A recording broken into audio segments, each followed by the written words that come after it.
পুরোদমে ভারত পাকিস্তান যুদ্ধ চলছে, আর এই মুহূর্তে আমাদের হাতে এসেছে যুদ্ধের সবথেকে গুরুত্বপূর্ণ তাজা কিছু আপডেট সংবাদ। প্রথমেই জানাবো আলহামদুলিল্লাহ, পাকিস্তানের পাল্টা হামলায় ভারতের 5টি অত্যাধুনিক রাফায়েল যুদ্ধবিমান ধ্বংস। পাকিস্তান ভূখণ্ডে 6টি অঞ্চলে আজ একটার কিছুক্ষণ পর ভারতের সশস্ত্র হামলার সর্বশেষ অন্তত 8 জন নিহত এবং 35 জন আহত হয়। তবে এরপরই আবারও পাল্টা হামলা চালিয়েছে পাকিস্তান বিমান বাহিনী। এই হামলায় ভারতের অত্যাধুনিক 2টি রাফাল যুদ্ধবিমান ধ্বংস হয়েছে। এ পর্যন্ত মোট 5টি রাফাল যুদ্ধবিমান এবং 2টি রাশিয়ার তৈরি অত্যাধুনিক যুদ্ধবিমান ধ্বংস করল পাকিস্তান। এবং এই ঘটনায় রাফায়েলের একমাত্র মহিলা পাইলটকে শিবানী নাম করে এক ভারতের মহিলা পাইলটকে গ্রেপ্তার করেছে পাকিস্তান সেনাবাহিনী। এরপর জানাবো ভারত পাকিস্তানের 87 ঘন্টার সংঘাতে ক্ষতি $87 বিলিয়ন, যা পাকিস্তানের থেকে ভারতের 22 গুণ বেশি ক্ষয়ক্ষতির পরিমাণ। ভারত পাকিস্তান যুদ্ধ শুরুতে প্রথমেই ভারত পাকিস্তানে ব্যাপক হারে বিমান হামলা চালায়। তবে আল্লাহর অশেষ কৃপায় শেষ পর্যন্ত ভারতের ক্ষয়ক্ষতির পরিমাণই বেশি দাঁড়িয়েছে। এ পর্যন্ত পাকিস্তানের হামলায় 5টি রাফাল যুদ্ধ বিমান হারিয়েছে ভারত। এছাড়াও 2টি রাশিয়ার তৈরি অত্যাধুনিক যুদ্ধ বিমান ধ্বংস হয়েছে। পাশাপাশি রাশিয়ার তৈরি ভারতের সেই শক্তিশালী S-400 এয়ার ডিফেন্স সিস্টেম একটি ধ্বংস করে দিয়েছে পাকিস্তান সেনারা, যার বাজার মূল্য $1.5 বিলিয়ন। জানাবো ভারত বা পাকিস্তান কেউই যুদ্ধ ঘোষণা করেনি, তাহলে যুদ্ধবিরতি বলাটা কতটা যৌক্তিক? ভারত ও পাকিস্তান দুই রাষ্ট্র একে অপরের উপর হামলা চালাচ্ছে, কিন্তু তারা যুদ্ধ ঘোষণা করে হামলা চালাচ্ছে না। এ অবস্থায় অনেকেই বলছেন যে যুদ্ধবিরতির ঘোষণা, তাহলে যুদ্ধ যখন তারা ঘোষণাই করেনি, তাহলে যুদ্ধবিরতি বলাটা কতটা যৌক্তিক, এমন প্রশ্ন রেখেছেন অনেকেই। জানাবো বিশ্বের প্রথম ড্রোন যুদ্ধ, ভারত পাকিস্তান সংঘাতে নতুন অধ্যায়ের উন্মোচন। পারমাণবিক অস্ত্রসজ্জিত প্রতিবেশী রাষ্ট্রগুলোর মধ্যে বিশ্বের প্রথম ড্রোন যুদ্ধ দেখল দক্ষিণ এশিয়া। ভারত অভিযোগ করে বলেছে পাকিস্তান তার ভূখণ্ড এবং ভারত শাসিত কাশ্মীরে 3টি সামরিক ঘাঁটিতে উপচর্যপরী ড্রোন এবং ক্ষেপণাস্ত্রের হামলা চালিয়েছে। তবে দ্রুতই অভিযোগ অস্বীকার করেছে ইসলামাবাদ। এবং সর্বশেষ জানাবো আওয়ামী লীগের নিবন্ধন দ্রুত বাতিল করতে হবে বললেন নাহিদ ইসলাম। বাংলাদেশের নির্বাচন কমিশন ইসিকে নাহিদ ইসলাম জানিয়েছেন, আওয়ামী লীগের নিবন্ধন এবং সমস্ত রাজনৈতিক কার্যকলাপ অচিরেই নিবন্ধন সহ সবকিছু বাতিল করতে হবে। আজ এক সংবাদ সম্মেলনে নাহিদ ইসলাম এসব কথা বলেছেন। এছাড়াও যারা আন্দোলনে মাঠে নেমেছেন তাদের প্রতি নাহিদ ইসলাম জানিয়েছেন, আপনারা যতক্ষণ পর্যন্ত গেজেট প্রকাশিত না হয় আওয়ামী লীগ নিষিদ্ধের, ততক্ষণ পর্যন্ত মাঠ থেকে উঠবেন না। প্রিয় দর্শক, এতক্ষণ শুনছিলেন সংবাদ শিরোনাম, এবারে বিস্তারিত। তবে তার আগে বন্ধুরা অনুরোধ থাকবে এই সংবাদটিতে একটি লাইক দিন। এই চ্যানেল আপনি নতুন হয়ে থাকলে আমাদের সংবাদটি দেখতে দেখতে চ্যানেলটি সাবস্ক্রাইব করে রাখুন। কমেন্ট করে বন্ধুরা আপনার মূল্যবান মতামত জানিয়ে দিন আপনি বিশ্বের কোন দেশ থেকে বা বাংলাদেশের কোন স্থান থেকে আমাদের সংবাদটি দেখছেন এবং শুনছেন। আর বন্ধুরা, ভারত পাকিস্তান যুদ্ধে আপনি কোন দেশকে সমর্থন করেন কমেন্ট করে জানিয়ে দিন।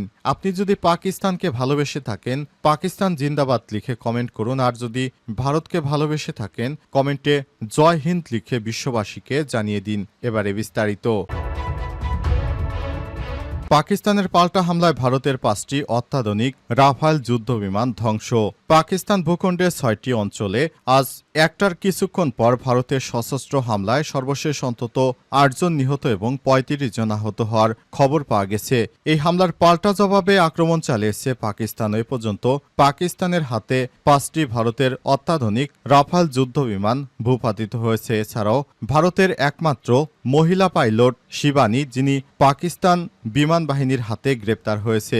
যুদ্ধবিমান বিধ্বস্ত হওয়ার পর শিবানীকে গ্রেপ্তার করেছে পাকিস্তান সেনাবাহিনী। এছাড়াও আন্তঃবাহিনী জনসংযোগ ISPR এর মহাপরিচালক লেফটেন্যান্ট জেনারেল আহমেদ শরীফ চৌধুরী জানিয়েছেন, পাঞ্জাব ও আজাদ কাশ্মীরের শহরগুলোতে ভারতের হামলার পর পাকিস্তানের সশস্ত্র বাহিনী প্রতিশোধমূলক হামলা চালিয়ে 5টি ভারতীয় বিমান বাহিনী IAF এর জেট, একটি ড্রোন এবং ব্রিগেড সদর দপ্তর ধ্বংস করে দিয়েছে। তিনি নিশ্চিত করে বলেছেন, অভিযানের অংশ নেওয়া তাদের বিমান বাহিনীর সমস্ত জেট নিরাপদে রয়েছে। ভারতীয় বিমান বাহিনীর ধ্বংসপ্রাপ্ত জেটের মধ্যে রয়েছে ফ্রান্সের তৈরি 5টি অত্যাধুনিক রাফায়েল যুদ্ধবিমান, রাশিয়ার তৈরি একটি AC-30MK এবং একটি MiG-29 যুদ্ধবিমান। এছাড়াও পাকিস্তানের হামলায় ভারতের অত্যাধুনিক S-400 মিসাইল সিস্টেমকে ধ্বংস করা হয়েছে। পাক গণমাধ্যম বলছে, পাকিস্তানের সশস্ত্র বাহিনী নিয়ন্ত্রণ রেখা LOC বরাবর সেক্টরে একটি শত্রু পোস্ট ধ্বংস করে দিয়েছে। সেখানে সেনাবাহিনীর একটি বড় ব্রিগেড ছিল, সেটি ধ্বংস করার দাবি করেছে পাকিস্তান সেনাবাহিনী। এতে চরম বিপদের মুখে পড়েছে নরেন্দ্র মোদীর সেই কট্টরপন্থী হিন্দুত্ববাদী ভারত। বর্তমান ভারতের অবস্থা যায়। ভারত পাকিস্তানের 87 ঘন্টার সংঘাতে ক্ষতি $87 বিলিয়ন। কার কত? আঘাত হানে এই অভিযানে প্রথমে ভারত হামলা চালায় পাকিস্তানে। 7ই মে রাত 1:05 ভারতীয় বিমান বাহিনী IAF অপারেশন সিঁদুর নামে 23 মিনিটের একটি সামরিক অভিযান পাকিস্তানের ভেতরে 9টি বেসামরিক লক্ষ্যবস্তুতে আঘাত হানে। এই অভিযানের পরিপ্রেক্ষিতে ব্যবহৃত হয় ফ্রান্সের তৈরি দাসো রাফায়েল যুদ্ধবিমান, যা বহন করেছিল স্কাপ ইজি টাম শেডো দূরপাল্লার ক্রুজ ক্ষেপণাস্ত্র, যা প্রায় 550 কিলোমিটার দূরের লক্ষ্যবস্তুতে আঘাত হানতে সক্ষম, এবং AISM হামার প্রিসিশন গ্লাইড বোমা। 7 থেকে 10ই মে পর্যন্ত ভারত পাকিস্তানের আকাশ প্রতিরক্ষা ব্যবস্থা চিহ্নিত এবং দুর্বলতা বের করতে ব্যবহার করে স্কাই স্ট্রাইকার। ভারত ইসরায়েল যৌথভাবে তৈরি এবং ইসরায়েলের হারব ড্রোন, এগুলো কেবল হামলার জন্য নয়, বরং পাকিস্তানের রাডার এবং ভূমি থেকে আকাশে নিক্ষেপযোগ্য ক্ষেপণাস্ত্র প্রতিক্রিয়া উস্কে দিয়ে দেশটির প্রতিরক্ষা ব্যবস্থার ফাঁক বা দুর্বলতা বের করতেই পাঠানো হয়। এই ঘটনার প্রতিক্রিয়ায় 7 থেকে 10ই মে পর্যন্ত বিমান বাহিনী, সেনাবাহিনী এবং ক্ষেপণাস্ত্র ইউনিট সমূহকে নিয়ে সম্পূর্ণ সামরিক জবাব দেয় পাকিস্তান বিমান বাহিনী PA-কে তাদের মূল মিশন পরিচালনার জন্য ব্যবহার করে চেংদু J-10C চীনের যুদ্ধবিমান, যা ছিল PL-15 দূরপাল্লার আকাশ থেকে আকাশে নিক্ষেপণযোগ্য ক্ষেপণাস্ত্র এবং কোরাল ইলেকট্রনিক্স যুদ্ধ ব্যবস্থা দিয়ে সজ্জিত। 7 মে রাত 1:05 থেকে 1:30 পর্যন্ত পাকিস্তান একটি যুগান্তকারী এবং বিরল রেকর্ড গড়ে তোলে। তারা ফ্রান্সের তৈরি 3টি রাফাল যুদ্ধ বিমান ভূপাতিত করে ফেলে এবং এরপর গতকাল তারা আবারও হামলা করে 2টি ফ্রান্সের তৈরি রাফাল যুদ্ধ বিমানকে ভূপাতিত করেছে। এ নিয়ে এ পর্যন্ত 5টি রাফাল ধ্বংস করল পাকিস্তানের সেনারা, এবং ভারতের অত্যাধুনিক আরও 2টি রাশিয়ার তৈরি যুদ্ধবিমান ধ্বংস করেছে। প্রকৃতপক্ষে ভারতের যুদ্ধবিমান ধ্বংসের পরিমাণ আরও অনেক বেশি, কিন্তু ভারত সেগুলো স্বীকার করছে না। পশ্চিমা বিভিন্ন মিডিয়া থেকে সব তথ্য জানা যাচ্ছে। ভারত বা পাকিস্তান কেউই যুদ্ধ ঘোষণা করেনি, তাহলে যুদ্ধবিরতি বলাটা কতটা যৌক্তিক? আন্তর্জাতিক সম্পর্কের ক্ষেত্রে যুদ্ধ, ওয়ার বা সংঘাত, কনফ্লিক্ট, সীমান্ত লড়াই, স্কারমিস এবং বা সামরিক উত্তেজনা, মিলিটারি এসকেলানাস, এই শব্দগুলোর অর্থ অনেক ক্ষেত্রে ভুলভাবে প্রয়োগ করা হয়, যদিও প্রতিটির ভিন্ন ভিন্ন কূটনৈতিক এবং আইনি এবং সামরিক তাৎপর্যতা রয়েছে। চিরবৈরী ভারত পাকিস্তান সম্পর্ক নিয়ে আলোচনা করতে গেলে এই বিভাজন আরও জরুরি হয়ে ওঠে, কারণ এই দুই প্রতিবেশী দেশের মধ্যে বহুবার সামরিক উত্তেজনা এবং মুখোমুখি অবস্থা তৈরি হলেও সবসময় পূর্ণমাত্রার যুদ্ধ ছিল না। তাহলে কিভাবে এবং থেমে যাওয়া ক্ষেত্রে যুদ্ধবিরতি সিজফায়ার ব্যবহার করা হয়েছে? যুদ্ধবিরতি ব্যবস্থাটি কি কেবল যুদ্ধ থামাতেই নেওয়া হয়, নাকি সীমান্ত সংঘাত থামাতেও এই ব্যবস্থা নেওয়া হয়? চিরবৈরী ভারত পাকিস্তান সম্পর্ক নিয়ে আলোচনা করতে গেলে এই বিভাজন আরও বড় আকারে দেখা গেছে। দেখে নেওয়া যাক সংঘাত এই যুদ্ধের পার্থক্য কি।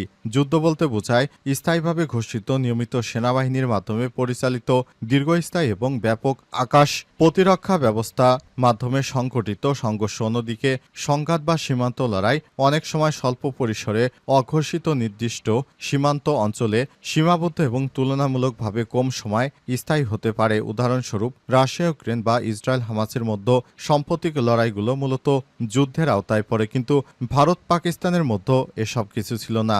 ভারত পাকিস্তান কোনরূপ ধ্বংসযজ্ঞ চালিয়েছে তারা কোনরূপ ঘোষণা না দিয়েই। জিসফায়ার কি এবং তা কখন হয়? জিসফায়ার শব্দটি সাধারণভাবে যুদ্ধবিরতির অর্থেই ব্যবহৃত হলেও এর প্রয়োগ শুধুমাত্র পূর্ণমাত্রার যুদ্ধ থামাতে হয় না, সীমান্ত সংঘর্ষ বা নিয়মিত গোলাগুলিও থামাতেও জিসফায়ার ব্যবহৃত হয়। এটি দুই পক্ষের মধ্যে একটি আনুষ্ঠানিক বা অনানুষ্ঠানিক বোঝাপড়ার মাধ্যমে কার্যকর করা হয়।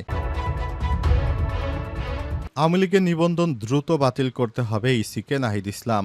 জাতীয় নাগরিক পার্টি এনসিপির আহ্বায়ক নাহিদ ইসলাম দাবি করেছেন, নিষিদ্ধ ঘোষিত আওয়ামী লীগের নিবন্ধন দ্রুত সময়ের মধ্যে বাতিল করতে হবে। একই সঙ্গে সারা দেশ জুড়ে যেসব ফ্যাসিস্ট গণহত্যাকারী সক্রিয় ছিলেন তাদের দ্রুত চিহ্নিত করে বিচারের আওতায় আনার আহ্বান জানিয়েছেন তিনি। আজ এনসিপির ভেরিফাইড ফেসবুক পেজে এক বিবৃতিতে তিনি এসব কথা বলেন। নাহিদ ইসলাম জানান, বিপ্লবী ছাত্র জনতাকে অভিনন্দন, সরকারকেও সাধুবাদ। দ্রুত সময়ের মধ্যে এসব সিদ্ধান্ত বাস্তবায়ন চাই, তবে জুলাই ঘোষণাপত্র এবং বিচার প্রশ্নে আমাদের সংগ্রাম জারি রাখতে হবে। তিনি আরো বলেন, সারা দেশে ফ্যাসিস্ট গণহত্যাকারীদের চিহ্নিত করে দ্রুত বিচারের আওতায় আনতে হবে। তিনি আরো বলেন, নির্বাচন কমিশনকে নিষিদ্ধ ঘোষিত ফ্যাসিস্ট আওয়ামী লীগের নিবন্ধন দ্রুত সময়ের মধ্যে বাতিল করতে হবে। এর আগে শুক্রবার চলমান শাহবাগ ব্লকেড কর্মসূচির মধ্যেই নিজের ভেরিফাইড ফেসবুক পেজে এক পোস্টে অন্তর্বর্তীকালীন সরকারের সাবেক এই উপদেষ্টা নাহিদ ইসলাম বলেন, শাহবাগে অবস্থান চলমান থাকবে। দলমত নির্বিশেষে আওয়ামী লীগ এবং দেশের সার্বভৌমত্ব প্রশ্নে জুলাইয়ের সকল শক্তি এক থাকবে, এটাই প্রত্যাশা। ঢাকা শহরের বিভিন্ন স্থানে ব্লকেড চালু হয়েছে। দ্রুত সময়ের মধ্যে সিদ্ধান্ত না এলে সমগ্র বাংলাদেশে আবারও ঢাকা শহরে মার্চ করবে। এ সময় তিনি আরো বলেন, দেশের সার্বভৌমত্ব বিরোধী, স্বাধীনতা বিরোধী, জুলাই বিরোধী, গণতন্ত্র বিরোধী, ইসলাম বিরোধী, নারী বিরোধী, মানবতা বিরোধী, ফ্যাসিস্ট, সন্ত্রাসী, মুজিববাদী সংগঠন আওয়ামী লীগকে নিষিদ্ধকরণ বাংলাদেশপন্থী সকল শক্তি ঐক্যবদ্ধ হই।